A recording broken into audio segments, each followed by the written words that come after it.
Hello friends, welcome to Desire Financials. तो आज market में एक बढ़िया न्यूज़ आई है जिसमें महाराष्ट्र गवर्नमेंट ने जो रियल एस्टेट्स की कंपनीज होती है उनको प्रीमियम में 50% का डिस्काउंट दिया है। तो ये बड़ी न्यूज़ है रियल एस्टेट सेक्टर के लिए। ठीक है। इससे पहले भी न्यूज़ आई थी जिसमें स्टैम्प ड्यूटी 2% से कट किया था महाराष्ट्र गवर्नमेंट ने, जिसकी वजह से पिछले 5 महीने से हम देख रहे हैं कि रियल एस्टेट के स्टॉक्स अच्छे से परफॉर्म कर रहे थे। इस न्यूज़ के बाद में और ज़्यादा परफॉर्म करेंगे। तो आपकी वॉच लिस्ट में रियल एस्टेट सेक्टर्स के स्टॉक्स होने चाहिए। तो शुरू करते हैं आज का वीडियो। ठीक है। तो कोई भी शेयर को अगर आगे बढ़ना है, मतलब कोई भी शेयर बढ़ता है अचानक से, तेजी आती है किसी शेयर में, तो बेसिकली दो या तीन चीज़ों से आती है। पहली तो चीज़ ये रहती है कि कंपनी अच्छा प्रॉफिट कमा रही है। दूसरी चीज़ होती है कि मार्केट में कोई न्यूज़ आती है ऐसी जिसकी वजह से इन्वेस्टर है जो जाग जाते हैं और इन्वेस्ट करते हैं, जिसकी वजह से जो शेयर की प्राइस है वो लगातार बढ़ती जाती है। ठीक है। तो इसी प्रकार पिछले 5 महीने में अगर आप देखते हो तो रियल एस्टेट सेक्टर के स्टॉक्स अच्छी तरह से ग्रो किए। जहाँ पे निफ्टी 50 ने 25% का ग्रोथ किया है, वहीं पे निफ्टी रियल एस्टेट ने 56% का ग्रोथ रिकॉर्ड किया है। तो ये किस वजह से हुआ? तो बेसिकली अगस्त महीने में महाराष्ट्र गवर्नमेंट ने स्टैम्प ड्यूटी में 2% का डिस्काउंट दिया था। उसके बाद में जब से न्यूज़ आई है, इस न्यूज़ की वजह से रियल एस्टेट सेक्टर में तेज़ी आई थी। ठीक है। तब से रियल एस्टेट सेक्टर ने अच्छा ग्रोथ किया है। लेकिन किसी भी कंपनी को 5 महीने की ज़्यादा 5 महीने से ज़्यादा सस्टेन करना है तो सिर्फ न्यूज़ के भरोसे पे कोई भी सेक्टर सस्टेन नहीं कर सकता। ठीक है। तो उसके लिए कंपनी का प्रॉफिटेबल होना भी ज़रूरी रहता है। तो कंपनी को प्रॉफिटेबल बनाने के लिए महाराष्ट्र गवर्नमेंट ने फिर से नया अनाउंसमेंट किया है, जिसमें कि जो डेवलपर्स रहेंगे उनको 50% का डिस्काउंट मिल रहा है उनकी जो प्रीमियम्स रहती है उसके ऊपर।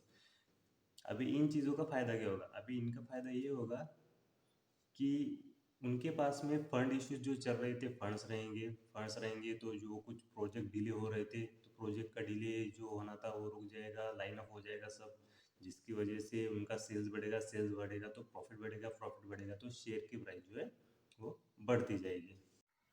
और ये जो डिस्काउंट दिया है महाराष्ट्र गवर्नमेंट ने, ये दिसंबर 2021 तक रहने वाला है। ठीक है। तो रियल एस्टेट सेक्टर में हमें अच्छी ग्रोथ देखने को मिलेगी। तो आपको पूरा डिटेल में समझना है तो ये वीडियो आपको पूरा देखना पड़ेगा, ताकि आपको समझ में आएगा कि मैं क्या कहना चाह रहा हूँ। ठीक है। और अब तक जिन्होंने इस चैनल को सब्सक्राइब नहीं किया वो तो पहले इस चैनल को सब्सक्राइब करें और बेल आइकन को क्लिक करें, ताकि हमारे आने वाले नए वीडियोस की नोटिफिकेशन आपको मिलती रहे। और हाँ, आपको घर बैठे बिठाए अगर अच्छे शेयर मार्केट से प्रॉफिट कमाना है तो आपके लिए सबसे अच्छा विकल्प है, बेटर ऑप्शन है एंजल ब्रोकिंग का डीमैट अकाउंट। ठीक है। क्योंकि एंजल ब्रोकिंग के डीमैट अकाउंट में आपको 1 साल का फ्री मेंटेनेंस भी मिलता है। उसके साथ में रोबो ऑर्डर्स आप उसमें लगा सकते हो, आपको ARQ मिलता है, आर्टिफिशियल इंटेलिजेंस एडवाइजरी आपको मिलती है, आपको ब्रोकरेज एक अच्छा मिलता है एंजल ब्रोकिंग में। ये आपके एज, सैलरी और आपके प्रेफरेंस के हिसाब से आपको बता देगा कि कौन सी इन्वेस्टमेंट या स्टॉक आपके लिए सही है। तो देर ना करें और जल्दी से डिस्क्रिप्शन में दिए गए लिंक पे जाके अपना एंजल ब्रोकिंग का डीमैट अकाउंट ओपन करें। देखा जाए तो ये न्यूज़ महाराष्ट्र गवर्नमेंट की है। तो न्यूज़ अगर सिर्फ महाराष्ट्र गवर्नमेंट की पूरी इंडिया की नहीं है तो सिर्फ महाराष्ट्र इतना इम्पोर्टेंट क्यों है? अगर हम देखते हैं तो रियल एस्टेट में सबसे ज़्यादा रेट अगर आज की डेट में है तो वो है मुंबई के। यहाँ पे मुंबई पे सबसे ज़्यादा रियल एस्टेट के प्रॉपर्टीज़ के रेट है। मुंबई के पास में पुणे, नासिक, इन एरियाज़ में भी बहुत ज़्यादा प्रॉपर्टीज़ के रेट्स हैं।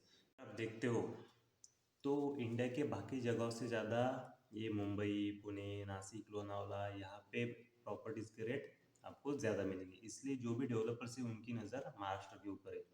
महाराष्ट्र में अगर आप देखते हो तो यहाँ पे आपको गोदरेज प्रॉपर्टीज़, कोलते पाटिल, सनटेक, ओबेरॉय रियल्टीज, ऐसी बड़े बड़े आपको प्लेयर्स मिलेंगे जो रियल एस्टेट में काम करते हैं। इन सब के लिए महाराष्ट्र गवर्नमेंट ने पहले अच्छा काम किया था अगस्त 2020 में, जहाँ 2% स्टैम्प ड्यूटी का डिस्काउंट दिया था दिसंबर 2020 तक और 3% का मार्च 2021 तक, जिसकी वजह से आपने जो तेज़ी देखी है रियल एस्टेट सेक्टर में। और अभी ये जो न्यूज़ आया है, नया अनाउंसमेंट किया है, इससे तो और ज़्यादा आपको तेज़ी देखने को मिलेगी मार्केट में, इसमें रियल एस्टेट सेक्टर में। तो जो भी आपके रियल एस्टेट के स्टॉक्स है जो आप वॉच लिस्ट में रख रहे हो, तो सबका टेक्निकल एनालिसिस, फंडामेंटल एनालिसिस कर लीजिए और उसके बाद में आपको आपको जो कंपनी अच्छी लगती है वो कंपनी के ऊपर आप ट्रेड ले सकते हो, स्विंग ले सकते हो, लॉन्ग टर्म के लिए जा सकते हो आप, क्योंकि अभी रियल एस्टेट सेक्टर का बढ़ना शुरू हुआ है। अभी इस अनाउंसमेंट के बाद में महाराष्ट्र में कोई भी प्रॉपर्टी खरीदते हो तो उसके लिए स्टैम्प ड्यूटी 0 के बराबर हो जाएगा। तो ये जो नए खरीदने वाले हैं, जिनको प्रॉपर्टीज़ वगैरह घर खरीदनी है, उनके लिए भी एक अच्छी बात है। इससे बुकिंग्स बढ़ेगी, लेकिन क्या ये news based predictions long term के लिए चलेगा? क्या जो लोगों के पास में अभी कम पैसा है, वो जो मुंबई जैसी बड़ी जहाँ पे रेट ज़्यादा रहते हैं प्रॉपर्टीज़ के, रियल एस्टेट के, उसको वापस कर पाएगा? तो इसका हम एक डिटेल में देखेंगे, उसके लिए अगला पार्ट आप ज़रूर देखिएगा। तो सबसे पहले हम देखते हैं कि हाउसिंग मार्केट क्यों है परेशान, ठीक है? तो इसके लिए हम 2 नंबर्स पे ध्यान देते हैं। दिसंबर 2020 दिसंबर 2020 तक अगर हम देखते हैं तो मुंबई में 3 लाख फ्लैट्स अनसोल्ड है, और दिसंबर 2020 में 19,600 फ्लैट्स की बुकिंग हुई है। तो अगर आप देखते हो तो पूरे आंकड़े में सिर्फ 7% ही है जहाँ पे बुकिंग हुई है। अगर इसमें हम जोड़ देते हैं जो अंडर डेवलपमेंट फ्लैट्स है, होम से अगर उसको जोड़ देते हैं तो ये जो परसेंटेज है और कम हो जाएगा। तो इतने ज़्यादा मुंबई में फ्लैट्स अनसोल्ड क्यों है? क्योंकि मुंबई में रेट ज़्यादा है, ठीक है? मुंबई में अगर आप ऑफिसेज देखते हो अच्छी जगह पे, वहाँ पे पर स्क्वायर फीट का रेट 10,000 से 12,000 पर स्क्वायर फीट है। और मतलब उस हिसाब से अगर आप 450 स्क्वायर फीट का फ्लैट लेना चाहते हो तो आपको 80 लाख से 1 करोड़ के बीच में आएगा, ठीक है? तो ये जो प्राइस डिपेंड करता है, ये लोकेशन के ऊपर डिपेंड करता है। जितना आप शहर से दूर जाएंगे, जितना आप शहर से दूर जाएंगे उतना रेट कम होता है, लेकिन उतने ही आपको ट्रैवलिंग बढ़ता है, उतना ट्रैफिक बढ़ता है, ठीक है? तो ये हाल सिर्फ मुंबई का नहीं है, ये हाल पूरे देश का है। पूरे देश में जो रियल एस्टेट फ्लैट्स और हाउसेस की कीमतें हैं वो बढ़ी हुई रहती है। कितने भी फ्लैट्स चाहे खाली क्यों ना रहे, ये कीमतें कभी नीचे नहीं आती। अगर हम एवरेज सैलरी की ग्रोथ देखते हैं किसी पर्सन की, तो वो एनुअली 12 से 15% तक होता है, वो भी अच्छे कॉरपोरेट्स में, ठीक है? तो इतने महंगाई के ज़माने में लोग घर खरीदना कैसे अफोर्ड कर पाएंगे? तो ये एक बहुत बड़ी इनइक्वलिटी है, ठीक है? अभी ये जो अनाउंसमेंट हुए इसकी वजह से जो प्रीमियम कम हुए, कुछ बुकिंग्स बढ़ेगी, अभी न्यू ईयर रेजोल्यूशंस की वजह से कुछ और बुकिंग बढ़ेगी, तो ये लंबे समय तक चलनी चाहिए। अभी यूएसए में 2008-2009 के बीच में जो फाइनेंशियल क्राइसिस आया था, तो उसमें अगर आप देखते हो तो उसमें सबसे बड़ा हाथ ये रियल एस्टेट सेक्टर का ही था। इसमें मतलब कैसा, अभी एक घर के ऊपर अलग अलग बैंक से फाइनेंस लिया जाता था, तो इसकी वजह से फाइनेंस का पूरा हाउस ऑफ कार्ड्स बन गया था, ठीक है? तो बिना कागज़ के लोन देना वगैरह ये सब चीज़ें होती थी, अभी भी होती है लेकिन उतनी ज़्यादा नहीं होती है।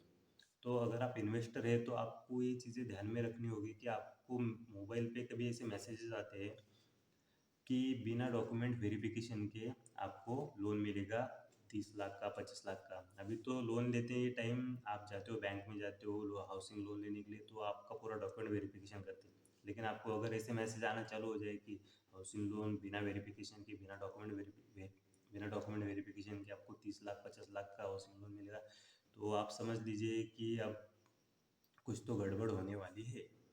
तो जो फाइनेंशियल इंस्टीट्यूशंस अभी पर्सनल लोन्स प्रोवाइड करते हैं, अगर उनको बैंकिंग का लाइसेंस मिलता है तो वो होम लोन भी प्रोवाइड करना शुरू कर देंगे। अभी गवर्नमेंट ने कुछ बड़ी एनबीएफसीज को बैंक खोलने की परमिशन दे दिया है, क्योंकि पैंडेमिक, अभी जो कोरोना का सिचुएशन चला था, पैंडेमिक आया था, इसमें लोगों ने पैसा खर्चा करना कम कर दिया था। देखो अभी लोगों के पास पैसा नहीं है, अनएम्प्लॉयमेंट है, इकोनॉमी अपनी माइनस में है, ये सब चीज़ें चल रही, फिर भी ये जो रियल एस्टेट्स के रेट्स है ये कम नहीं हो रहे हैं, कम नहीं कर रही है रेट्स, ठीक है? तो अभी एम्प्लॉयमेंट बढ़ाना है, मैन्युफैक्चरिंग भी बढ़ानी है, एग्रीकल्चर सेक्टर भी हमको ठीक ठाक करना है, क्योंकि अगर ये सब अगर डूब जाते तो इकोनॉमिकल फाइनेंशियल क्राइसिस क्राइसिस तो आएगा ही, ठीक है? तो कुछ रियल एस्टेट सेक्टर्स ऐसे भी है जिन्होंने इस 5 महीने में, मतलब कुछ रियल एस्टेट कंपनीज ऐसी भी है जिन्होंने इस 5 महीनों में अच्छे रिटर्न्स कमाए हैं, जिसमें आप देख सकते हो कि शोभा है, ब्रिज एंटरप्राइजेस है, महिंद्रा लाइफस्टाइल है, डीएलएफ है, गोदरेज प्रॉपर्टीज है, ये सब है जिन्होंने अच्छा 40 to 45%, 50% का रिटर्न्स कमाया। तो हमारी जो दूसरी वीडियो है इसमें हम शोभा का और सनटेक का देखेंगे कि किस तरह से उन्होंने मतलब काम कर रहे हैं। वहाँ पे आपको एक स्विंग ट्रेडिंग करना है नहीं करना है, वो चीज़ें हम देखेंगे, क्योंकि आज इन्होंने एक अच्छा दिया है, एक आईबी रियल्टी हो गया, आईबी रियल एस्टेट, और इसका शोभा का, और सनटेक रियल्टी का। अभी इन तीनों का हम अगली वीडियो में देखेंगे कि कैसा है क्या है। ठीक है, तो फिलहाल इस वीडियो के लिए इतना ही, मिलते हैं अपने अगली वीडियो में। और तो मैं इसके साथ में डाल दूँगा, वो भी आप चेक कर लीजिए, आपको आई बटन में उसका लिंक मिल जाएगा, वहाँ पे जाके आप वो चेक कर लीजिए।